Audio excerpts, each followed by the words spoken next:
Կարո Հալեճյանը հեռուստացույցով է հետևում, ինչպես է 25 տարվա գործը ջուրն ընկնում։ Հալեպում հիմնած տրիկոտաժի գործարանը մշտական կրակահերթի տակ է։ Մտադիր է Վանաձորում նորը բացել։ Հումքը կներմուծի Թուրքիայից, այստեղ կարտադրի, մի մասը կարտահանի։ Երկրի նախագահի հետ խորհրդակցել է ինչպես անել, որ այս ամենն անցնցում լինի։ Նախագահն ասել է՝ դռները բաց են։ Բարոն նախագահի հանդիպումն շատ բացառիկ էր։ Ամեն հարցեր, որ մեզ գմդահոգեր, քննարկեց, պատասխանները ստացանք շատ լավ։ Իսկ հարցերը տարբեր ոլորտներից էին։ Նոր գործարաններ հիմնելու համար հարկային արտոնությունների հնարավորություն, Սիրիայից սարքավորումներ ու չվաճառված ապրանք Հայաստան տեղափոխելու համար պարզեցված վճարներ։ Նախագահն ասել է, հնարավորության սահմանում ամեն ինչ կարվի, այնպես, որ տեղի գործարարներն էլ չտուժեն։ Գիտեմ, որ մինչ այս հանդիպում բազմաթիվ հանդիպումներ եք ունեցել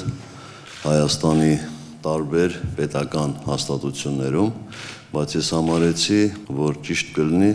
որպեսզի անձամբ ինձնից լսեք մեր մոտեցումները խնդրի վերաբերյալ, ավելի ճիշտ որպեսզի մեկ անգամ ևս լսեք, որովհետև տարբեր ամբիոններից ես հայտարարել եմ, որ իրոք մենք չենք խրախուսում արտագաղթը Սիրիայից, բայց մենք օգնելու ենք ինչպես տեղում, այնպես էլ Հայաստանում։ Այս առումով կցանկանայի լսել ձեր ծրագրերի մասին եւ բնականաբար, եթե իհարկե հարցեր ունեք,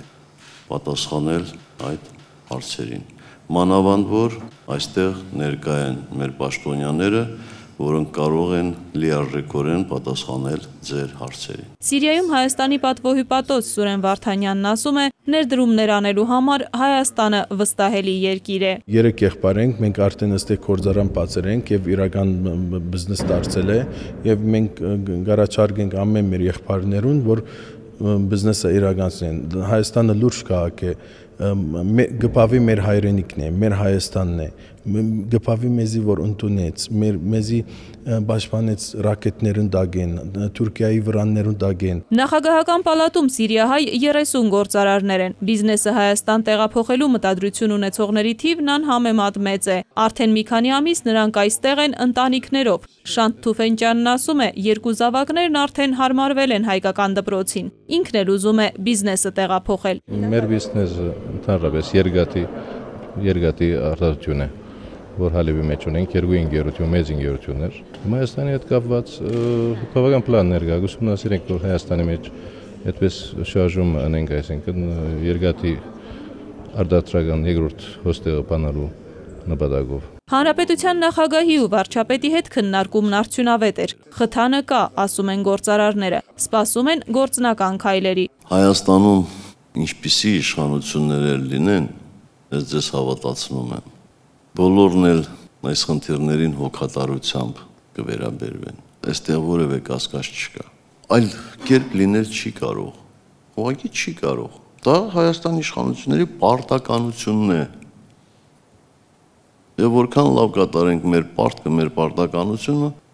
այնքան բոլորիս համար էլ լավ կլինի։ Մի համարեք, որ ձեզ լավություն են անում, բայց նվազագույնը բոլորը պարտավոր են անել։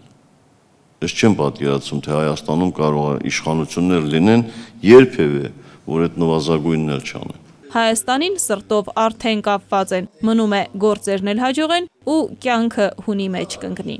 Աննա Բալյան, Գևորգ Մանուկյան, ժամը լրատվական։